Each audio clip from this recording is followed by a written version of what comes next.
Viktor Lazic loves books. His dream is to build the biggest library between Vienna and Istanbul, in Serbia's capital, Belgrade.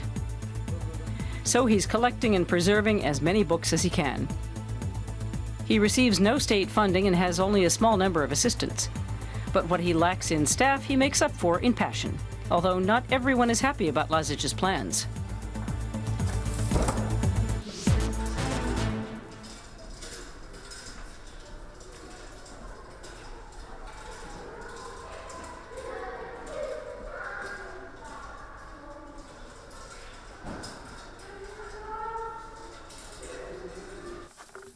Storage crates as far as the eye can see.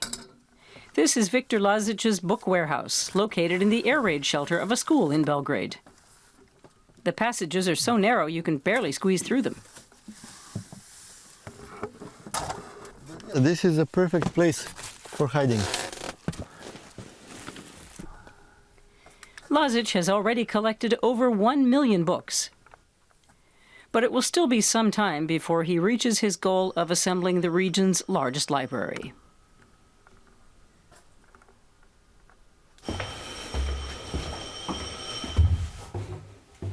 Viktor Lazic attended this same school when he was a child.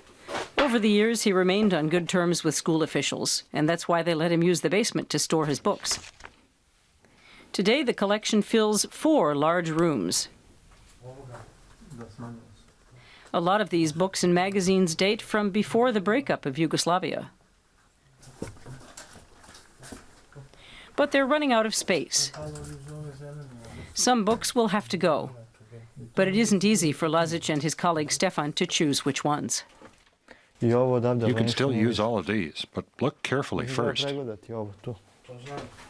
This can all go. Okay, but if something valuable gets thrown out, it's going to be your fault. Sometimes you really get on my nerves. Yeah. A few years ago, Lazic seriously injured his back lifting so many crates. Today, he has a few assistants. Still, moving the books around is a real challenge. At the worst moment, one of the worst in my life for sure, was when we received some huge donation. About 5 trucks of books, one whole library just collapsed and they kicked out the books. And we took them over. It was, I don't even know how many boxes, I guess about 2,000 boxes at once in one day. We didn't have enough workers to do this job. It's impossible. And what I did, I invited all my friends, neighbors, even people on the street just passing by. We were begging them, to help us to bring it in here. Viktor's colleagues, Stefan and Zoran, help carry a few crates up from the basement.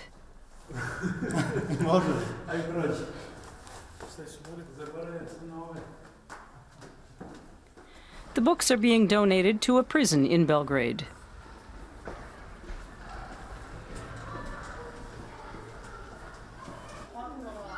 The crates will be loaded into this old car, which often breaks down. But Lazic can't afford a new car. This is the home of Lazic's parents, a few hundred meters from the school. In 2010, this is where he founded the association Adligat, the cornerstone of the library project. The association sponsors a book and travel museum. He doesn't earn any money from it. Lazic is a lawyer by profession and invests almost everything he earns in this project. He also inherited a large sum, and he put that into the book project too. Lazic could afford to live comfortably, but he spends his money on books. His parents don't quite understand that. It's love for books and culture and literature, and belief that we are doing something that is truly important, not only for this country, but it has even bigger importance, broader importance for the world, and at least for this region. Lazic's project now receives financial support from a few wealthy donors. The extra money could help the museum grow to 10 rooms. Lazic conducts guided tours through the collection. He wants the project to become a cultural beacon for the entire Balkan region. His collection already rivals that of the country's biggest libraries. Nice fragrance. Yes, but it'll change over time. Serbia's government institutions don't seem very interested in Lazic's work. In fact, they've ignored it. Some visitors have criticized that, like culture journalist Ivana Matjević. Why are the collections of famous artists like the actor Pavle Vuzic or the famous poet Miodrag Pavlović on display here and not in the National Library or the National Film Archive? But if they're in safe hands here and visitors can see and touch them, which is very unusual, then why not?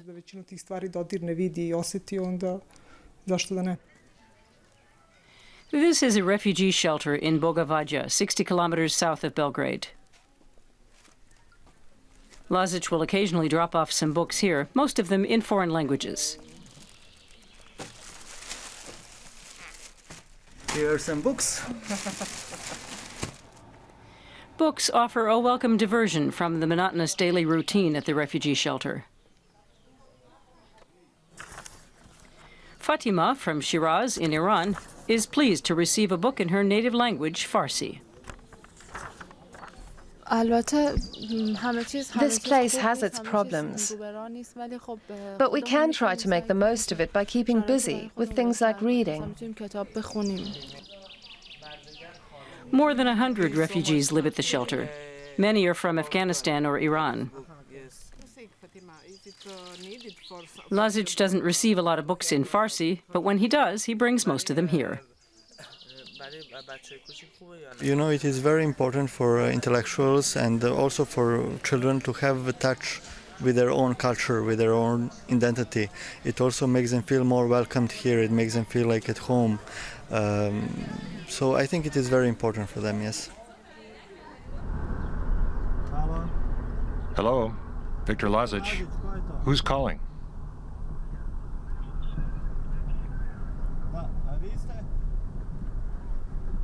Hello, can you hear me? A little later, Lazić returns to Belgrade. He's trying to secure an unusually large donation of books, but he has to be faster than the public libraries, and he is most of the time. But if he doesn't move quickly, the collection will be given to another institution. Or the books may even end up in the garbage dump.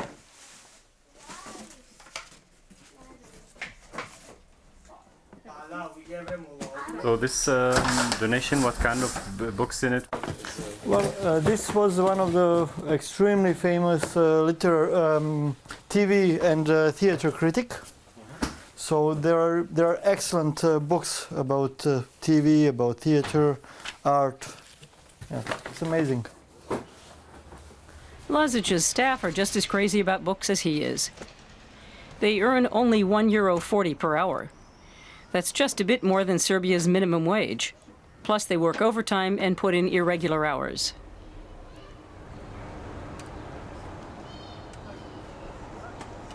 Lazić has been working on his book project for 8 years now. Word about the project has spread. And he's getting more and more calls from people who want to donate books that had belonged to deceased relatives. His schedule is pretty hectic. Whenever he needs a break, Lazić likes to come to this meadow near the Belgrade fortress. It's one of his favorite spots in his hometown. From here, he has a perfect view of where the Sava River joins the Danube.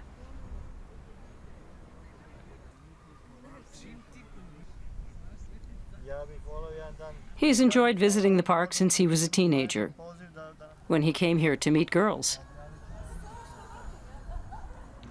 Well, it's a place where I spend most of my teenage years, like after school. My school is in nearby.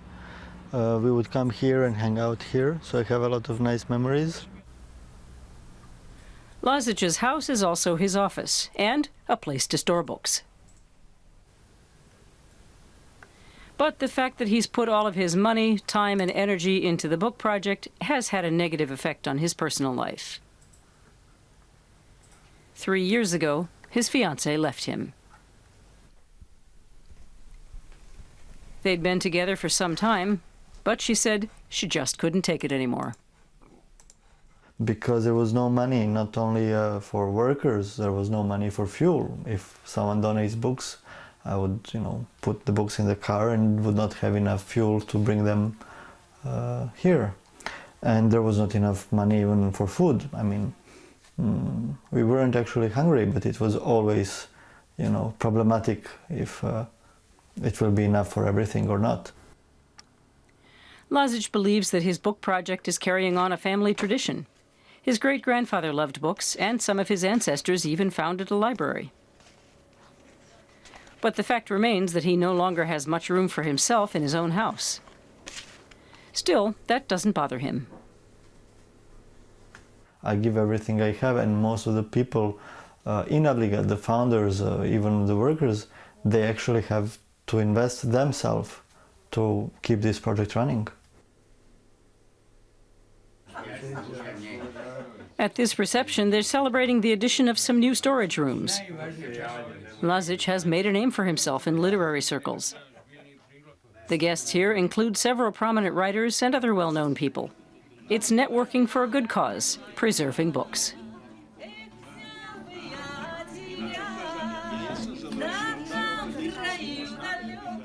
Viktor Lazic has taken another step toward his goal of building a huge library.